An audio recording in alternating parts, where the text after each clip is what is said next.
Well, good morning, everyone, and welcome to the Farzy Show, presented by Steven Singer of Steven Singer Jewelers. My name is Mark Farzetta.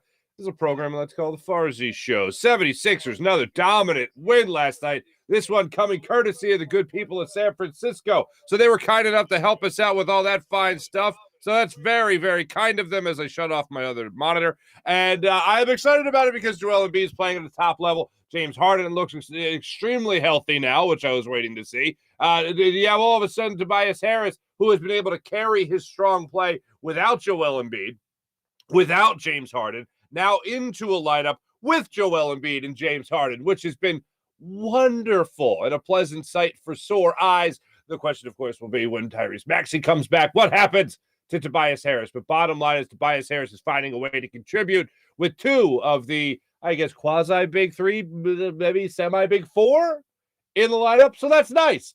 Matisse Thybulle was out there in the starting lineup last night with P.J. Tucker. Okay.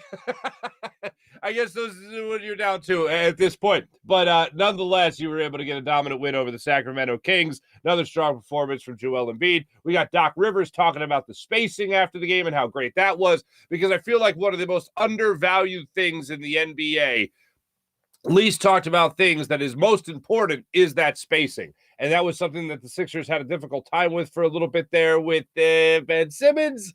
And now, obviously, with James Harden back and running the show, the spacing has come back and looking gorgeous. Absolutely gorgeous.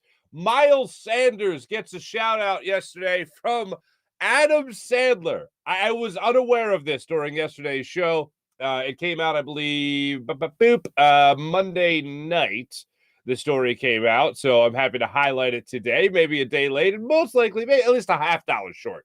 But nonetheless, it is still very entertaining. So we're going to show it to you and go through it play by play. And Shane Steichen talks about a play in the game that it really jumped out to me for a number of reasons. But in terms of the maturity, the learning process of Jalen Hurts, it jumped out with an exclamation point to Shane Steichen, who addressed the media yesterday, Eagles offensive coordinator. So we got all that coming your way on today's program. And special guest today, Clay Harbor, Chicago boy coming out, talking to little Eagles birds, does a podcast in Chicago. I didn't even realize that. Bare Minimum, a Chicago Bears podcast.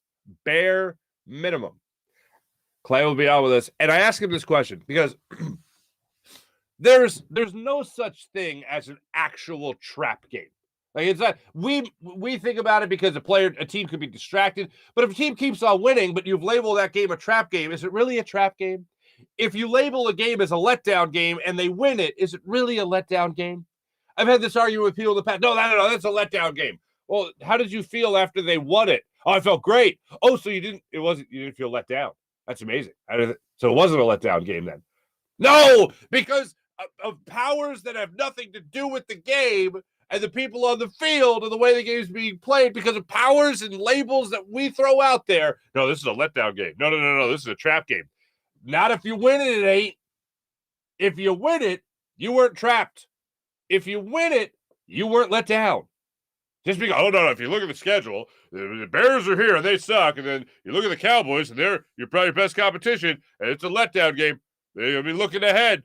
This is the letdown. This is the trap.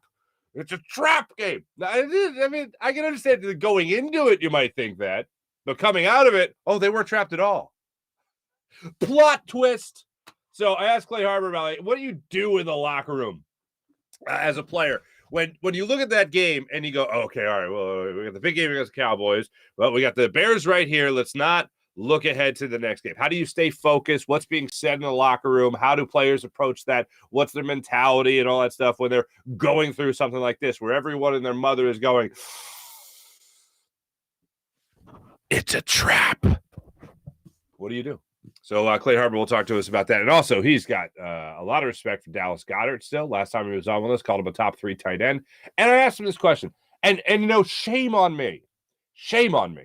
Because for some reason I had it in my head that Clay Harbor was drafted in 2010. And then I just looked at the numbers earlier today, or the years. Not 2010. I thought that he was drafted in 2009 and Brandon Graham came in 2010. Not the case. They were drafted the same year, and Clay so graciously reminded me of that while we were having our conversation. So Clay Harper's coming up in just a minute, but let me start it off with our game last night, and that is what the Philadelphia 76ers were able to do against the Sacramento Kings. Sacramento Kings actually came into town 3 games over 500, so good for them. Sixers were looking to win their 3rd straight game after dropping 3 in a row, something they needed to rebound from. They have James Harden back, and James Harden has been playing some good basketball. James Harden last night, as well as 5 other 76ers, finished in double figures in scoring. Joel Embiid led the way with another 30-plus point game with 31 points, 7 rebounds. James Harden had 21 points, as did Tobias Harris. Now, this is what is absolutely insane. James Harden and Tobias Harris combined for 24 assists last night. 15 from Harden, 9 from Tobias Harris.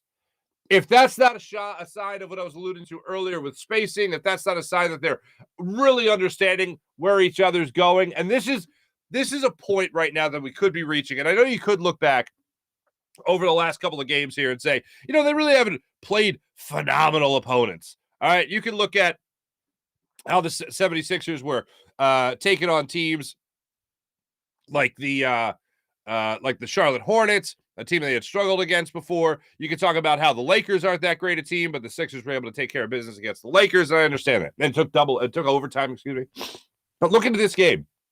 What is amazing to me is how they're able to just keep this kind of pace and keep this style of play going, regardless of their opponent. I'm not factoring it in saying that these are great teams. I'm just looking at what the Sixers are doing.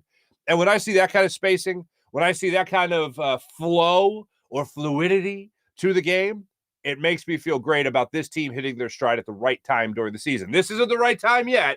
We got to wait a little bit here. But in terms of that time coming around, to show that they are on the same page like this at this point, even without Tyrese Maxey, who I think will be a smooth return into this starting 5 and into this style of play, I think the sky is the limit for a team that plays like this.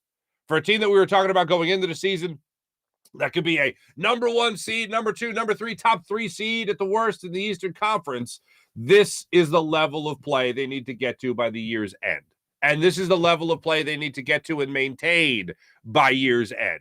Because what do we always talk about with trade deadline acquisitions? And we've certainly been through a lot of them over the last couple of years, whether that was Tobias Harris, whether that was well before the trade deadline by bringing in Jimmy Butler, whether that's James Harden now, whatever it is, it always seems like, they got to work him in. This is tough. Remember Brett Brown talking about coaching 3 different versions of the 76ers. The one he started the season with, the Jimmy Butler 76ers, then the Jimmy Butler Tobias Harris, Boban Marjanovic 76ers. Yeah, I'll throw Bobby in there. And how he had to coach 3 different versions of that team in 1 year. Well, Doc Rivers had to do something similar when it came to James Harden impacting this team going into our post-deadline basketball last year. Now there was the full off season. Now there was practice with one another. Now, as you sit here and you look at the 76ers team sitting here at 15-12, you have an opportunity here with 27 games under your belt this season for these guys to get on the same page. And that's not even 27 games with James Harden and with Joel Embiid. So the sky's the limit. This is just the beginning, hopefully, of a great run for the Sixers, for them to assert themselves as where they should be, as one of the best teams in the NBA. And Joel Embiid just looks like he is on a mission. If that mission is to get an MVP trophy, good for you. Go after it. Go get it. As long as, I'm going to state the obvious, the bigger goal is to win a championship. And I'm sure it is for Joel Embiid. And if he wins an MVP, that most likely means the Sixers are having a pretty damn good season. And that most likely means the Sixers are positioning themselves for a nice, long, deep playoff run. But last night, smooth as silk. Last night, Joel Embiid, again, it's another game where you're talking about the versatility of this guy and what he brings to the court every single day. I mean, how do you not watch this guy and be dazzled? And especially if he is on any kind of mission, if he's got any extra added motivation, if he's got any other little thing pushing him, whether that's getting back into the MVP race, maybe starting to hear his name again, being mentioned in the same breath as a potential MVP candidate for this season. If that's what it is, all right, fine. If it's getting James Harden back and he just looks a lot better, looks a lot more confident, whatever it might be, if he feels 100% healthy, maybe that's what it is, then fine. Whatever brings out the best in Joel Embiid, we're all here for 1,000,000,000%. And to see him go out the way he did last night and drop another 31 points, another 30-plus point performance, that's what I want to see each and every night, as we all do, from the reigning scoring champion in the NBA in Joel Embiid. James Harden, to me, couldn't look more healthy. He looks smooth as silk. His court vision is off the charts. And when I was talking about this starting lineup before the season with Tyrese Maxey, and this is obviously without Tyrese Maxey, I wanted to see James Harden be a guy to average around 15 assists. He had 15 last night. I believe that when you have this kind of spacing and this kind of pace to the game, you can get that kind of flow from your point guard in James Harden. I think when you get Tyrese Maxey back in it as well, this will be a more common occurrence for James Harden. But he got his last night as well, 21 points. Great to see that from James Harden. And I mentioned already Tobias Harris being able to do what he has done without Tyrese Maxey in the lineup, without Joel Embiid in the lineup games ago, and without James Harden in the lineup. So hopefully this is just him keeping it going when he gets a full lineup back. And you can see this style of play and this level of play from Tobias Harris. The thing is, the numbers are going to go down. So it's another example of what I always say, which is numbers don't lie, but they can deceive. Tobias Harris's numbers will most likely go down when he got to Tyrese Maxey. But the more important thing is that when his number is called, he is ready to deliver. Now, what's that mean? That means that James Harden is getting his shot off. It means Tyrese Maxey is covered. It means Joel Embiid might not be on the floor. It means Tobias Harris is open in the corner. He can knock down a three for you. It means Tobias Harris is open in the corner, pump fake, dribble drive, penetration, easy little bunny jump shot right there. Or it means he goes to the line, it goes to the hoop, gets fouled, goes to the line. Stuff like that is what I expect. The style of play, not the level of production, but the same level of talent in what he can bring to the court each and every night. This is Tobias Harris. What I'm hoping is that this is the level of play he can bring each and every night with a full lineup. Not necessarily the production, with the quantitative stats, just that when his number is called, he's ready to deliver. Because that's what you didn't have last year, at least in the first half, or should be, not even the first half, all season you really didn't have it. Got to the playoffs and you had it, whether it was on the defensive side of the ball or the offensive side of the ball. He was able to bring it in the playoffs for this Sixers team. This time around, hopefully a little bit more comfortable, looks a little bit more comfortable, and this little stretch of games might have given him time to build up that confidence again that, yes, in fact, I can do this. Yeah, I can believe in myself all I want, but until I actually go out there on the court and then get the opportunity to score 19, 20, 21 points in the game, and maybe even get 9 assists and move the ball that way. Oh, not only can I do it, I just did it. There's no better convincing than, no, I already did it. I did. Look, there it is. So hopefully he brings the same level when he gets back, when everybody gets back and healthy. Sixers, after that game against the Sacramento Kings last night, they're going to continue this schedule, this time against the Warriors, coming up on Friday. 7:30 tip-off. So there you go. All right, let's talk a little bit. Before I say anything, Doc Rivers last night, everyone's favorite. Doc Rivers on last night's spacing last night. Shooting over 50%, balls moving, the floor's wide open. That's exactly what we're talking about. Tobias had 9 assists tonight. James had 15. It just says that they're moving the ball, they're playing together. Our spacing is correct, and it's good to see. Doc Rivers on getting that ball moving as much as possible. All right. I want to make sure we have something here. We've been talking a lot about Jalen Hurts as the MVP of the NFL. Right now, odds-on favorite, a bunch of websites, a lot of talk still about Patrick Mahomes and his candidacy for the MVP award and all that stuff. Tua still getting recognition. They have just dropped 2 in a row.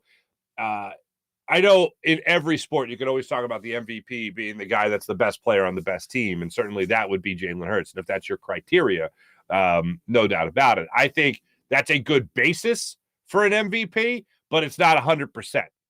No question. If your team is 16, if your team is 16-1 and you're the best player on that team, Yeah, I'd say the MVP. If your team is maybe 13-4, then no, maybe not so much. But if your team is blowing every other team out of the water, then you, without question, are the MVP of the NFL. And that's what I think Jalen Hurts is right now. Now, some people will talk about Jalen Hurts' stats and say, well, Jalen Hurts' stats aren't there. He doesn't have the touchdown passes that Patrick Mahomes has. Well, congratulations. You know math. You can count. That's correct. But you realize that right now, a guy where people were really questioning his throwing ability is the number 1 rated passer in the NFL. And if you go through Jalen Hurts' rankings right now, 108.4 passer rating, first in the NFL. Third in passing yards per attempt, which is another knock on him. I've been talking about this for a while now. He's third in passing yards per attempt in the NFL. 10th in passing yards, not too shabby considering how much he runs. Tied for 5th with passing touchdowns. How about that? He's not being blown out of the water when it comes to his passing touchdowns. He's tied for 5th with his 22. He's got the fewest interceptions in the NFL. Fewest interceptions in the NFL. If you've thrown 100 passes this year, that's the bar I'm setting here, which is very low, by the way. Just, I wanted to expand the field. He still has fewer interceptions thrown. That's insane. Absolutely bonkers. And his completion percentage, for those that wanted to scream and yell about accuracy, completion percentage can be an interesting stat, but 4th in the NFL with a 68 completion percentage. That is insane as well. These are all passing numbers. Passing. I'm not even mentioning the running statistics because you already know the rushing statistics. You already know that this guy can run all over the place and all over the football field. Kind of like the guy he's going to be playing against on Sunday in Justin Fields. But not enough people talk about what a great passer he is. And I've talked about not only his passing ability and how I didn't have a lot of doubts about it going into the offseason from last year to this year, but I've also talked about how he's matured by being able to break down what's in front of him, read the defense, and be able to exploit it. This first started coming up after the Arizona Cardinals game. And I remember seeing so many bubble screens in that game, and I'm sure you do too. And after that game, when Shane Steichen addressed the media later that week, he was asked about the pre-snap reads. And he said something that the Cardinals were doing defensively was forcing Jalen Hurts into pre-snap reads, or not, it was in his pre-snap read was forcing him, or at least highly suggesting to him to check down to a bubble screen. And that's what he consistently did in that particular game. I don't know if that was just the best option at the time. I don't know if that was just what Jalen Hurts was comfortable doing in that particular game, but that's what he went to. What he saw, checked down to it, used the bubble screen. Eagles, of course, ended up winning that game anyway. Then, as the time goes on, you start to see him go to the line of scrimmage a little bit more, look around a little bit more, change things a little bit more. And one of the most notable things that he changed, and I didn't even realize this during the game until it was pointed out afterwards by, I think it was Devontae Smith. He said Jalen checked out of that play on the 4th down play in the first quarter against the New York Giants. He checked out of it because he saw the coverage, liked the coverage, exploited the coverage, got the touchdown to Devontae Smith. And that was amazing for two things. One, that Nick Sirianni went to actually to say go for it on 4th and 6, thinking about it off the top of my head. 4th and 6, go for it anyway. Just completely take any morale that the Giants might have or any hope of them coming back in this game. They weren't even used. I mean, at that point, Saquon Barkley only had 1 touch in the game. He had 1 carry in the game. And he's thinking, all right, I can just totally annihilate them right now and take away their soul by going for it right here. And not only did they get it, they got the touchdown. They got the touchdown because Jalen Hurts stepped in the line, saw what Wink Martindale called in that play and said, no, not going to run this. Checked out of it. Devontae Smith fade route, down the fly route, down the right sideline, touchdown. Safety comes over the top, can't make the play on the ball or the player. Touchdown, Devontae Smith. That's pretty special. Shane Steichen talking about how that play unfolded yesterday. It's the growth, playing it and seeing it more and more. We had, a little different route on right there, and he saw the leverage of the safety or the corner that was on him, and he checked to that inside fade right there. It was an awesome, huge play in the game. interesting thing. He didn't say it there, but he said at another point in the press conference when he's asked about whether or not Jalen makes a play like that or the third down conversion to Quez Watkins down the sideline. Does he make a play like that last year? Like, if you're a coach, are you really going to say that your quarterback couldn't make a throw last year? No, of course you're not going to say that. I think if you really watch Jalen Hurts, you really pay attention to Jalen Hurts, and you watched him with an open mind, not that it should have been that hard considering he had a pretty good college career, but if you watched him with an open mind and not some kind of sick loyalty to Carson Wentz, right, or a hatred of Howie Roseman, or looking at a quarterback that you might think is running too much and go, I don't really know if he's got it. I don't think this is much of a surprise that he has taken this step forward. Maybe he really held on to that Todd Bowles, guy can't read a defense thing. Well, Jalen Hurts couldn't throw the deep ball. He's got one of the best passing yards per attempt in the NFL. What did I say? Top three? Top three. Patrick Mahomes is up there. Tua is up there. That's pretty good company. Can't read a defense. Well, he's stepping on the line of scrimmage, seeing what the defense is giving him, and he's checking out of it and making good adjustments. So that looks pretty good to me. Oh, accuracy? Top 5 in the NFL. Top 4, if you want to be even more specific. So, yeah, I think Jalen Hurts is getting it done pretty good so far this season. I was going to save this for our morning rush, but I just can't help it because it's so fantastic. You guys know me. You guys know I'm a fan of movies, and I enjoy the occasionally dropped in movie quote. And you guys know my Family Guy brain is just scattered for most of the time. Campaign squirrel. So I watch movies. I watch these shows, as many of you do as well.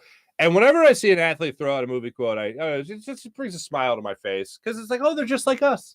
They watch movies too. Well, if you guys didn't see this yet and you're seeing it or listening to it, if you're listening to it on the podcast for the first time, then I'm happy to present it to you. So Miles Sanders was mic'd up during the game. He gets asked after the Giants game about his excitement and being able to block, not just run and all that stuff, but actually block it out there, be part of the physical side of football without just carrying the football or catching the football. And he apparently was invoking his Papa Boucher from the critically acclaimed movie Water Boy. I know I get in trouble sometimes with my Water Boy, but Water Boy. And he was out there addressing the media after the Giants game, talking about what he wanted to invoke. And the people at Eagles.com did a wonderful job of putting this together. If you haven't seen it, here is Miles Sanders. And you're not going to believe it, he gets a shout out from Adam Sandler afterwards. Check this out. Yeah. I had a plan to yell like the water boy because I was mic'd up today. I hope y'all hear it. Hey, don't forget I'm mic'd up today, y'all. I'm still talking. And on that play, if you hear me yelling like Bobby Boucher, that's me. Whoa!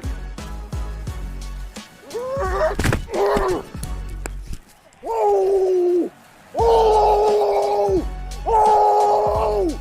Whoa! Oh my God! Oh my God, man! Oh my God!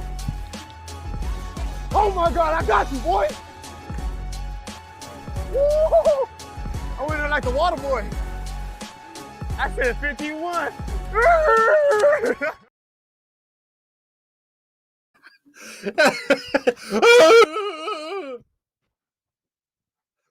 Water sucks. It really, really sucks. Water. He nailed it. He absolutely nailed it. So they put out this picture of Miles Sanders. What an excellent Photoshop, if you really look at it. Miles Sanders on the Water Boys head. That's great. The Eagles put that out there. And then Adam Sandler responded to that video you just saw on Twitter and just said, love you, buddy. Ashabadoo. Love you, buddy. That's great. It hits you in the feels, does it not? It hits you in the feels. Love it. Getting the recognition from Adam Sandler, who, by the way, I think with his time here in Philadelphia filming Hustle, made a lot of friends in Philadelphia. And I think Adam Sandler fits this city rather well. And then the movie Hustle came out.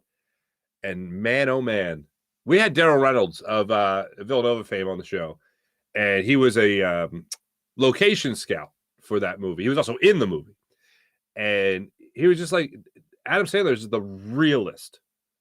Like when you see Adam Sandler in his gym clothes and his big puffy coat, walking his dog with a coffee or whatever, like, and you're thinking again, he's just like us. He is just like us. Yes, his bank account is probably larger. Maybe yours, maybe mine. I don't know. I can't speak for you, but I'm going to go to it's larger for me, larger than mine. And he's just some cool dude, just chill dude, man. Just wants to play, pick up basketball, wants to wear the baggy shorts, wants to just have some fun with people. And rolling down windows saying hi to people in Philly. There are a lot of videos like that when he was here. That's great. And to see him give a shout out to Miles Sanders is pretty fantastic.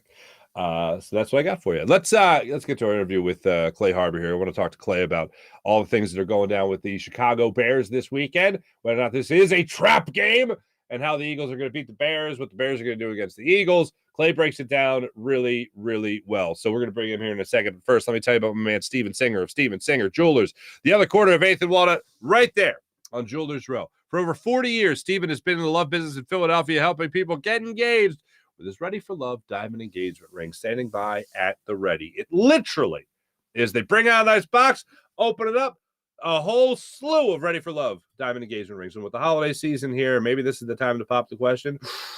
First, pop open that box right there, Steven Singer Jewelers. Look at all the beautiful Ready for Love diamond engagement rings. And here's what Steven likes to guarantee all his customers. It's beautiful. It's called the perfect price. Where other jewelers try to mark things up just to mark it down a couple of bucks. All right, here's the price, but here's your price because I like your smile, right? That pressure, that haggling, all that stuff, that BS goes out the window at Steven Singer Jewelers. Out the window. Go to Steven Singer Jewelers where you get the perfect price each and every day. Online at IHateStevenSinger.com. That's IHateStevenSinger.com. Fast and free shipping at IHateStevenSinger.com. Without further ado, let's jump on the Roth Orthopedics guest line. Talk to our friend Clay Harbor about all things birds and bears.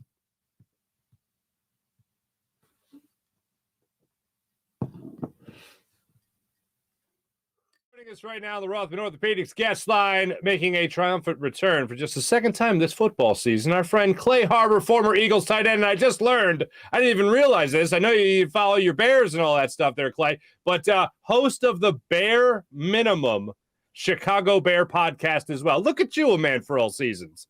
Yeah, man, the Bare Minimum. It's a Bear podcast. It's I'm working in collaboration with a couple of businesses in Chicago that are big Bear fans, and they wanted to start a podcast, and we got to talking, and we agreed on a name. The Bare Minimum was funny, and me and a local writer, Marshall Harris, decided to go in together, and hey, we're doing the Bare Minimum and the Bare Minimum on the podcast.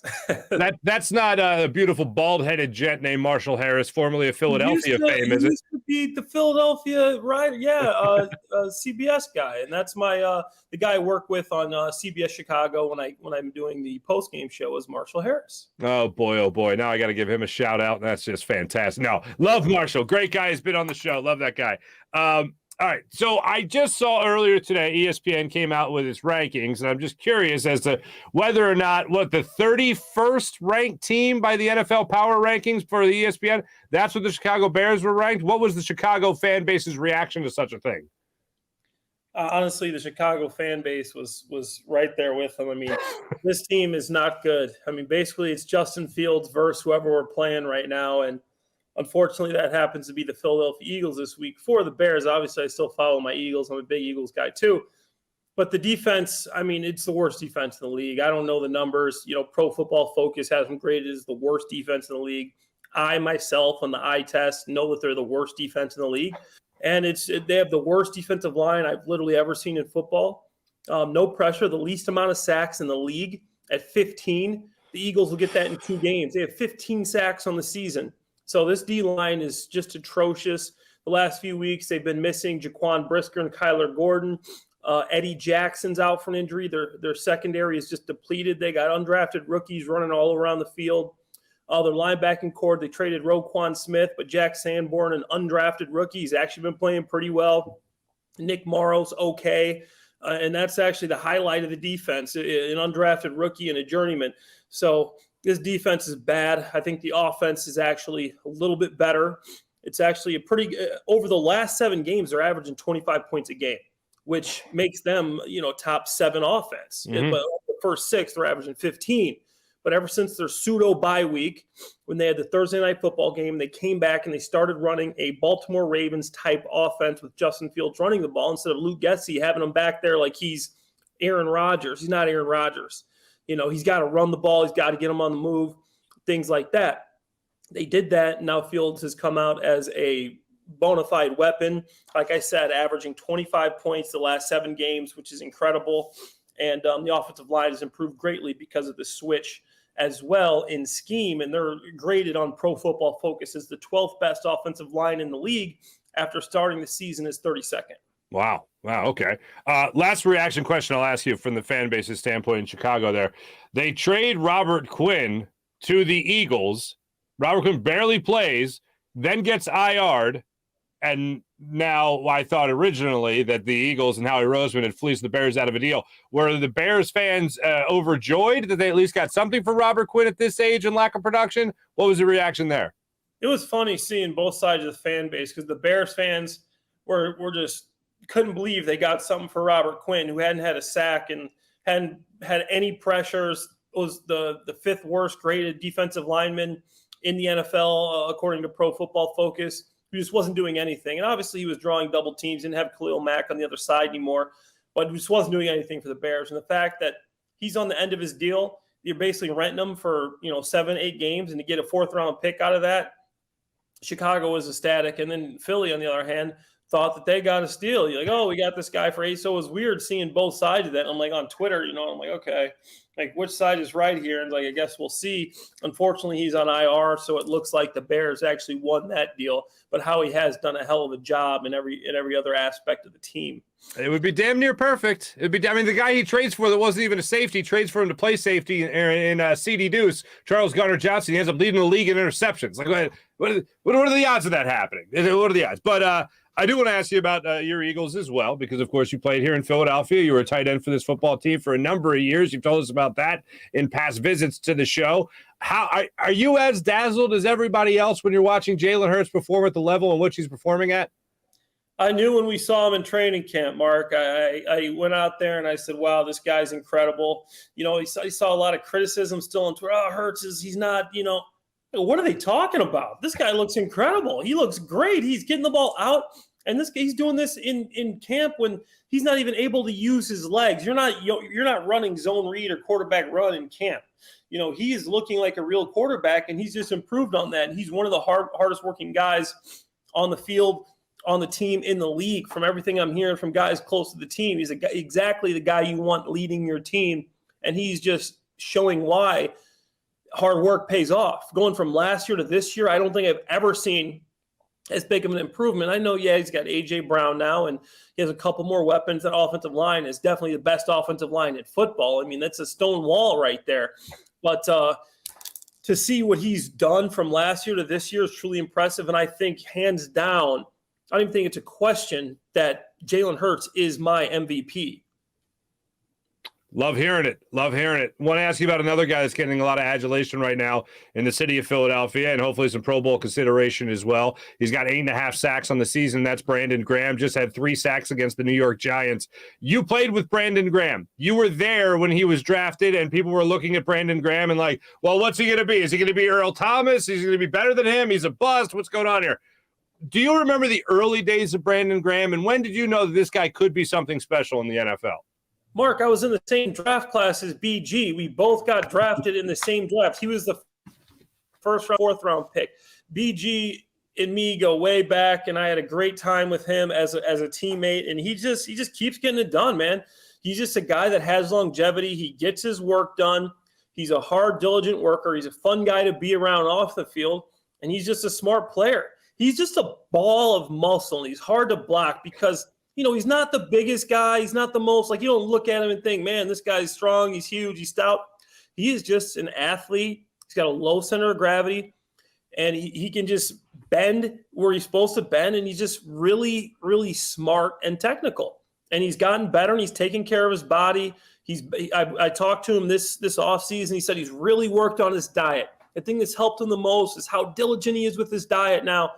And I go, BG, so I can't even get out of bed some days, and you're still doing this?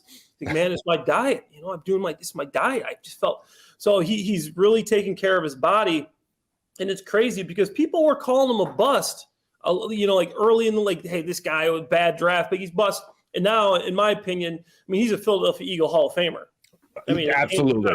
He's a Philadelphia Eagle Hall of Famer.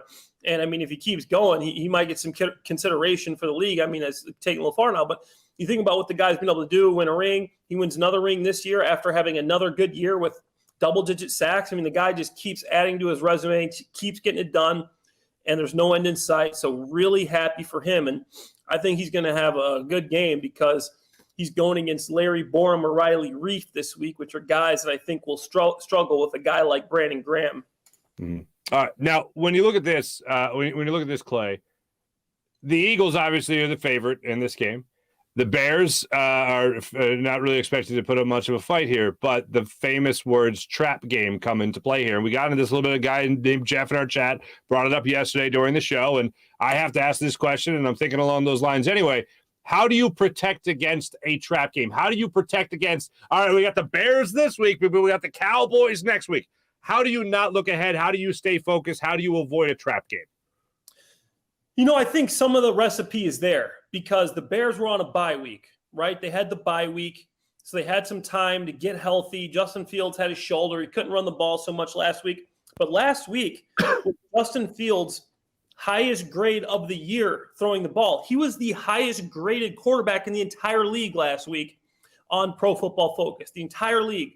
Not last week, 2 weeks ago, when last game he played. Sorry, bye week. He was the highest graded quarterback, so he's getting better. Then you add him throwing the ball and running the ball in there. Okay, I could see that. And then now we got the defense coming back. Obviously, they still have injuries. Eddie Jackson's not there, but you're getting Kyler Gordon back, and you're getting Jaquan Brisker. It's a cornerback and a safety. Okay, maybe they help. The D-line, maybe the bye week. Maybe some miracle happened, and they can generate some pass rush. I just don't see how the Bears are going to stop Jalen Hurts and this offensive line.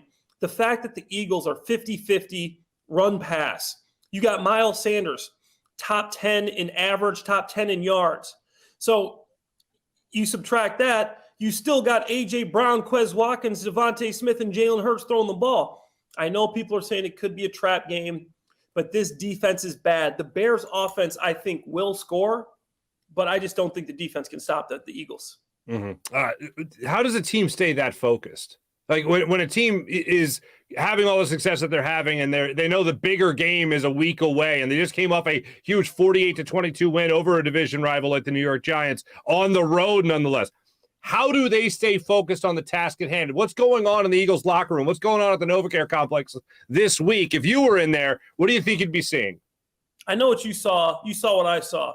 You saw when Quez Watkins and A.J. Brown were clowning around on the sidelines, laughing, just beating the heck, out of this team, the Giants. Do you see what Jalen Hurts was doing? Stone face.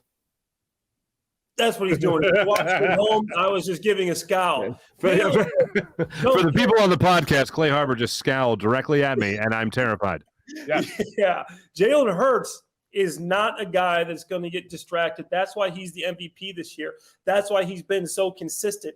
He's a guy that is a diligent worker that's going to come in, get the job done. Yeah, some of these guys might look at this defensive line and say, okay, this is embarrassing. Because I say that sometimes. I go, man, it just makes me want to come back and play tight end, because the way these guys are getting blocked, it just looks easy watching the Bears. But Jalen Hurts will not let this team take this game lightly. I guarantee it. He's not going to come in and lay an egg. That's not him. So that's why I'm confident for the Eagles and, not so confident for the Bears that the Eagles will win this game. Do you have an early score, an early prediction? How do you see this playing out? Do you see this just being a real shootout? How do you see this going down? 42-28 Eagles shootout. You know what? I love it. I can't wait to see it. As long as it ends with the Eagles winning the game, I'm just fine and dandy with it. I have a feeling that Justin Fields, he's going to be running all over the place and frustrating the hell out of a lot of Eagles fans, especially on third and medium situation where he just says, I'll take off. I'll get this. That's what I feel like is going to happen in this game. But yes, I'm with you as well. The Eagles win it. Yeah, it's going to be a tough task for, TJ Edwards isn't the most fleet of foot. I think he's a great, unbelievable linebacker. Kaiser White's a little faster, but Justin Fields, here's a stat for you. He has more 20-mile-per-hour games, according to Next Gen Stats, ESPN's Next Gen Stats, than any player since 2018. More 20-mile-per-hour ball carries. So this guy, he runs a legit 4.3, 4.4. One of the fastest guys on the field. That's why he has a chance to break the single season rushing record for a quarterback. That's why he's averaging 8 yards a carry. He's got almost 1,000 yards right now, even missing a game, and having one game he was playing with a separated shoulder and didn't run the football. The guy is explosive as you can imagine.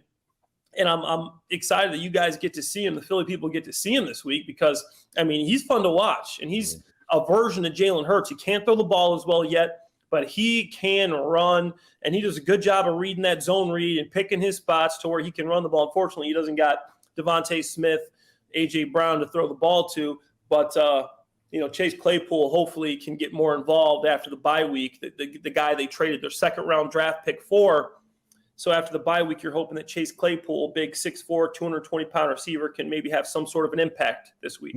And last one for you. The Eagles have really maintained this level of success without Dallas Goedert. And you and I were very high on Dallas Goedert before the season started. How impressive is that the Eagles have been able to operate like this without Dallas Goedert?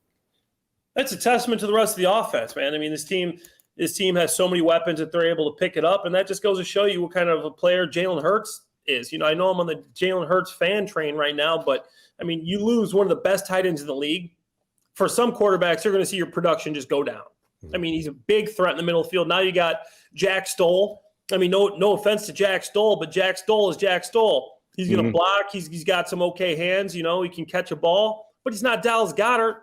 Dallas Goedert is one of the best tight ends in the league, top 5. I think he's top 3. You lose that guy, and for you to keep your production up, incredible. And obviously you got the young 6th-round rookie Grant Calcaterra, who had a nice game last week. He's getting more and more reps. You're seeing him implemented more in the offense. But once again, that's not Dallas Goedert. I think Dallas Goedert is going to be, when it's all said and done, the best Philadelphia Eagle tight end in Eagles history.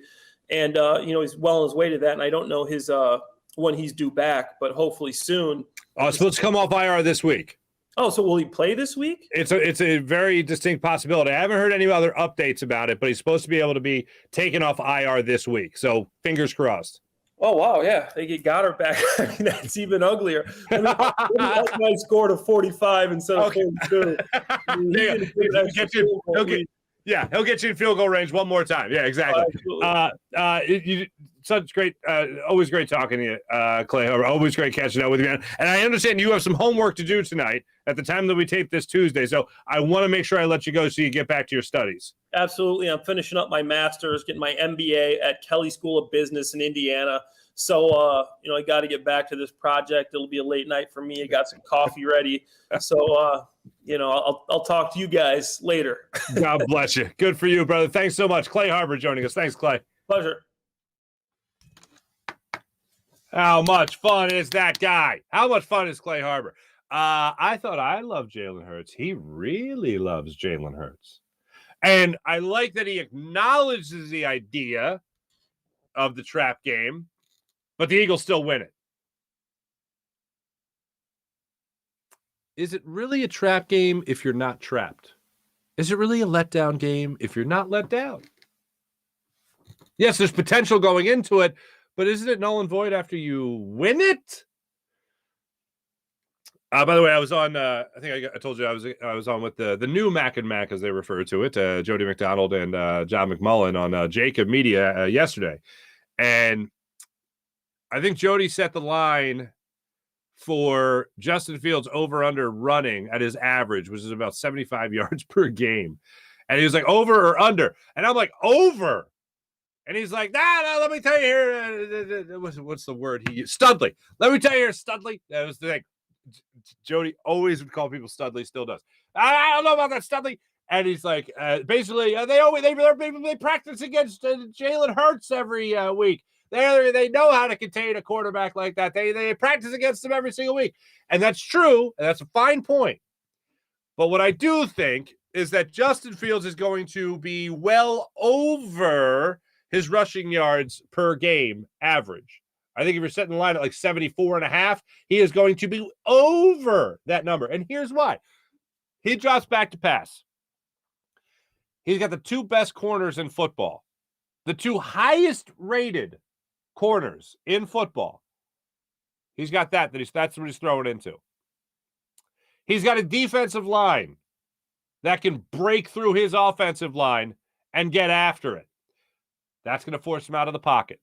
I don't think Justin Fields is at a point where with great consistency, he can keep his eyes downfield, keep his eyes on the prize. I think he is going to have a oh crap button, tuck the ball and run. And he's going to do that a lot.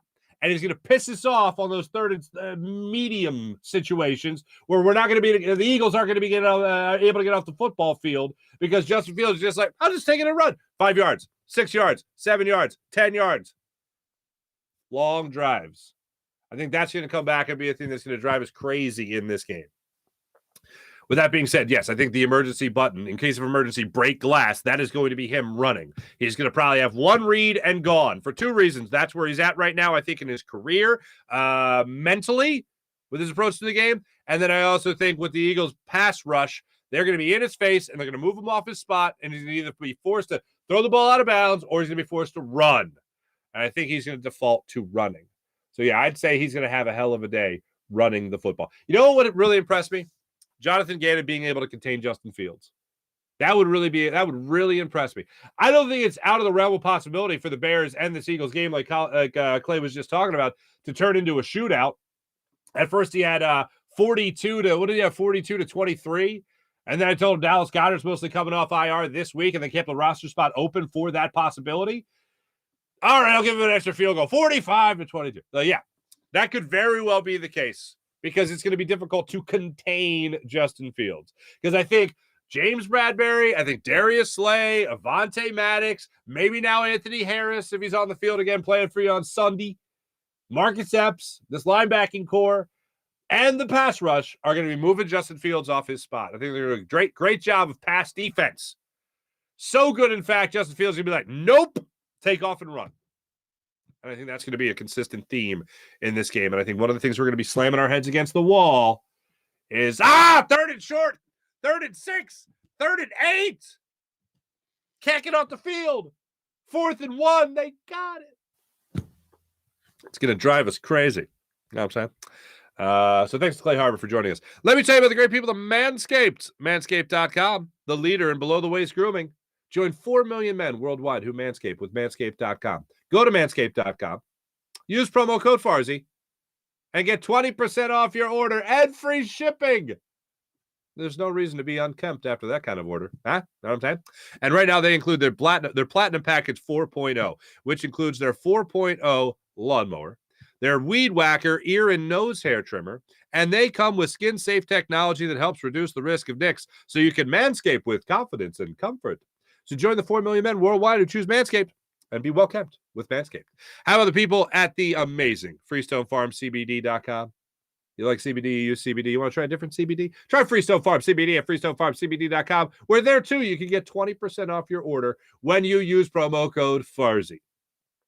You'll love their insane tropical tasting Bayox that clocks into the chart topping 24.1%, and Super CBD, which is half Hindu, Kush, and 21%. Genetics of these guys are off the charts. So enjoy Freestone Farm CBD. They'll grow all their premium hemp flower in the Garden State, so there's nothing synthetic from farm to jar. And after harvest, they carefully preserve all their plant compounds with a perfect 3-month cure. So try Freestone Farm CBD, 20% off at FreestoneFarmCBD.com when you use promo code Farzy.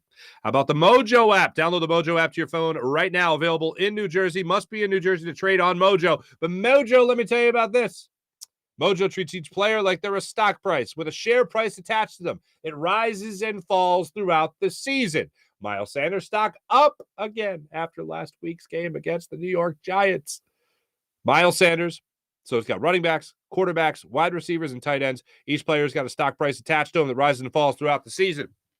Think a rookie is about to break out? Buy now. Let them break out. Sell high. That's how it works. Buy low, sell high with the great people of Mojo.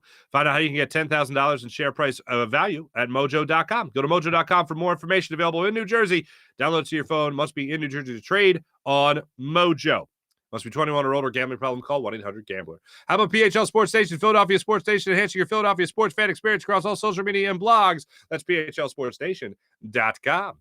Let's get to the chat check. See how you wonderful people are doing on this fine Wednesday morning. Kevin, good morning. Pedro. I did hear what Parsons said. Is it Jalen Hurts or is it the team?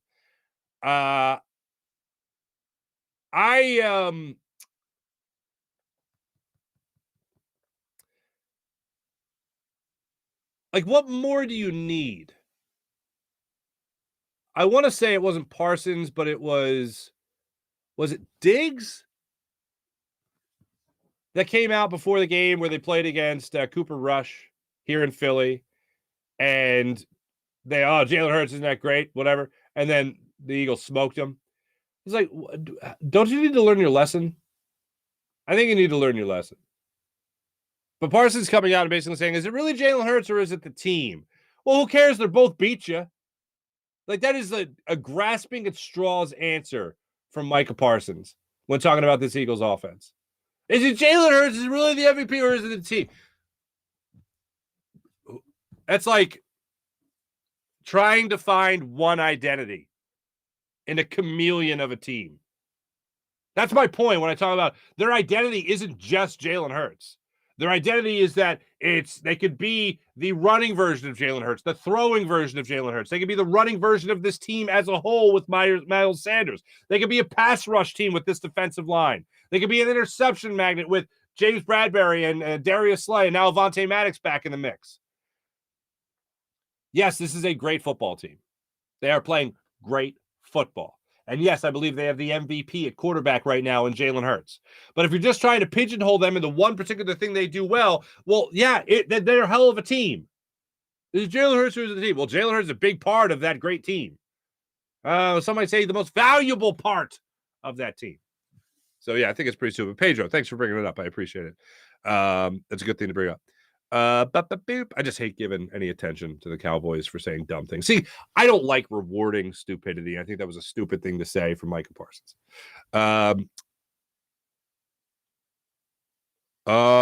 April. Definitely not a winter person. Starting to get cold down there. I think you said that later in the chat. April, good morning. Welcome. John Cheeseborough, good morning. Mally, good morning. Nice to see yous. People catching up. Mihai, what's up, Mihai? Morning, Mark and everyone. How about those 76ers after the Eagles' masterpiece against the Giants? Philadelphia is the city of offense once again. Yes, they are. Again, 6 Sixers scoring in double figures. Alyssa, what's going on? Alyssa, good morning, beautiful people, including Clay. I like that's in parentheses. This is nice. Very nice. April, wait, hold on. Alyssa, your first day of break is Christmas Eve? Bah humbug, school districts. Oh, no, April, I'm still nervous the Birds are going to look past this game. I can't help it. I mean, it's a possibility. What has made me so incredible, like, look, the Commanders' loss was a huge fumble issue. Was that guys not being focused? Was it A.J. Brown being, sick? What was it? There's a lot of issues in that Commanders game. Can I chalk it up and say that they took the Commanders too lightly? No. For whatever reason, I just don't think the Eagles had it. This could be a game where the Eagles just don't have it. It's crossed my mind. Not as a trap game, but just as this game is weird. It just feels weird. It's the third game of a road trip. You're going to Chicago, which is not familiar territory. It's a weird. You want to talk about an identity? Their identity is Justin Fields. That's their identity. Justin Fields runs all over the place. That's their identity. Easy. Stop that, and you'll do fine. But it has crossed my mind just about it being not a trap game necessarily, but a game that they lose. Now, whether that's because they're looking ahead to the Cowboys, I don't know. But yes, it has crossed my mind. But that being said, I don't think they're going to lose this game. This team has, like, if you could check like performance-enhancing drugs for just mental toughness and strength and focus, then yeah. Was it Adderall? Is this whole team hopped up on Adderall? I don't know. But they are laser focused this year. So that's why I don't look at a trap game for this game.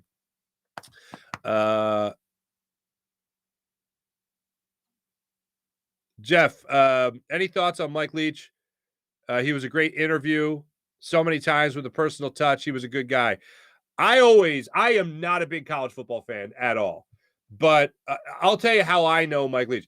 I was the overnight update anchor at WIP for 5 years.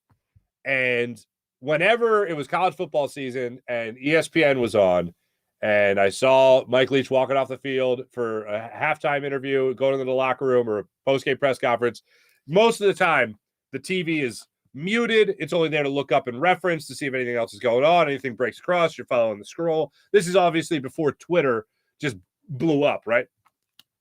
And social media was huge as it is now and influencing as much as it is now. And before websites updated every other second. But I'd look up at the TV and I'd see Mike Leach and I'd go, oh, take that off mute. And be like, did we ever find bones to Bigfoot? No, I guess we haven't. All right, turn that off.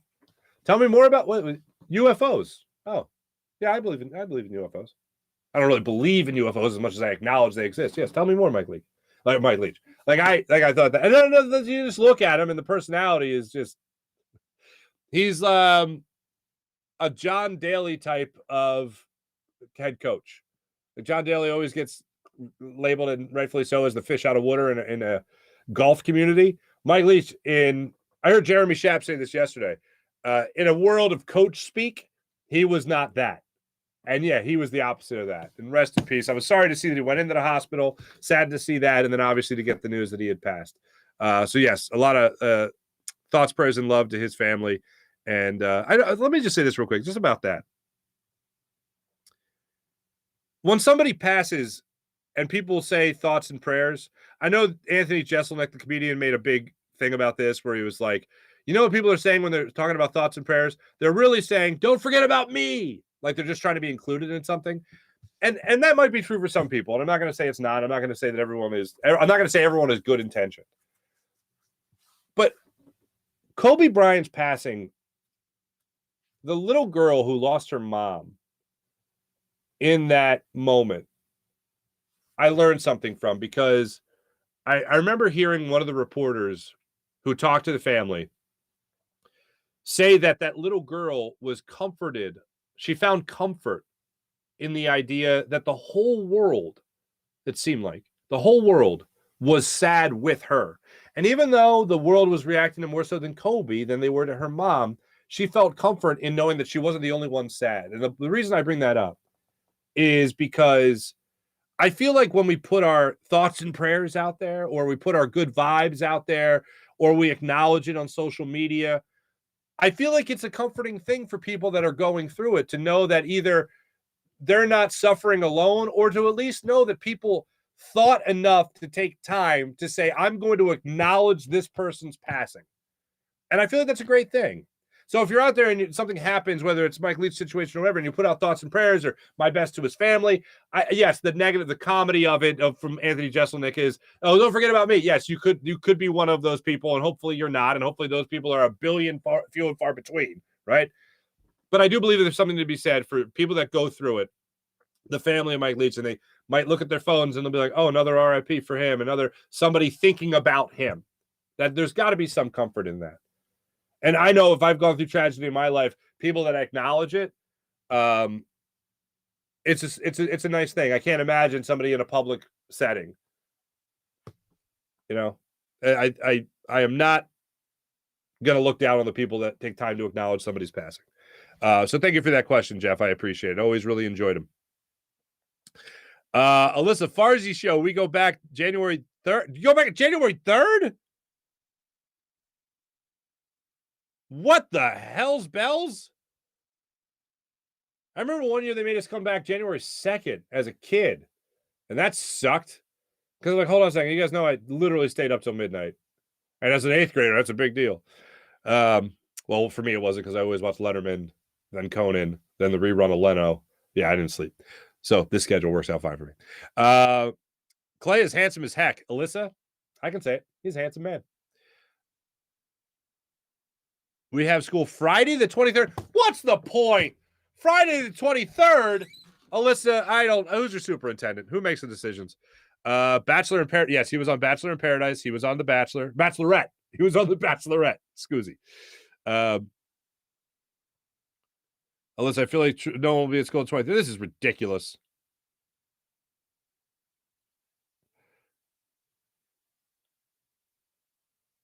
April, you got to work on Christmas Eve? What the hell's going on here? This is still America, right? Alyssa, full circle as I'm walking into the house that Kobe built. Wow. Look at that. Look at that. Thanks, everybody in the chat. You guys are great. Always great catching up with you guys, as per usual. Let's get to our morning rush brought to by Sky Motorcars, skymotorcars.com. I believe we'll hear from Nick Sirianni today, addressing the media ahead of the Chicago Bears game, see what the plan is. I did not get a chance to listen to Jonathan Gannon yesterday. I'm going to give him a listen. If anything jumps out to me regarding what he had to say about facing Justin Fields, I'll be sure to get to that. I do think that it's Sirianni's day to address the media, so we'll talk about that tomorrow. Also, as I mentioned before, the 76ers are off till Friday when they take on the Golden State Warriors. And wouldn't you know it? Right now in the Western Conference, the Golden State Warriors are a play-in team, ranked 10th. And here's a good thing. They are 12-2 at home. The positive side of that is that they're on the road against the 76ers Friday night on ESPN. And they are 2-12 on the road. On the road. So Sixers will take advantage of that, I'm sure. Sixers, by the way, played themselves up at 15-12 into the 5th seed right now in the Eastern Conference. You got the Celtics, Bucks, Cavs, Nets, Sixers, Knicks as your top 6 seeds in the Eastern Conference, and your way too early glance at the standings. You know what? How dare I? How dare I, sir? The Flyers fought hard last night, ladies and gentlemen. Flyers fought hard last night, but unfortunately, they fell to the Avalanche 3-2 in last night's game. Cam York came up with a goal for the Flyers, which is always a pleasant thing to see for Philadelphia. So that's nice. Flyers now, they have dropped, I believe that's their 3rd in a row after winning a game. So that's like 4th in a row, excuse me. They're back at it tomorrow night against the Devils in New Jersey as the road trip continues. At least they'll come back east. Thanks for watching. Thanks for listening. That's the Farzy Show, everyone. Have a great rest of your day. Jim Hyder produced the program. This is a Buzz Sports Entertainment production. Farzy Show is presented by Steven Singer Jewelers. Have a great day, everybody. See ya.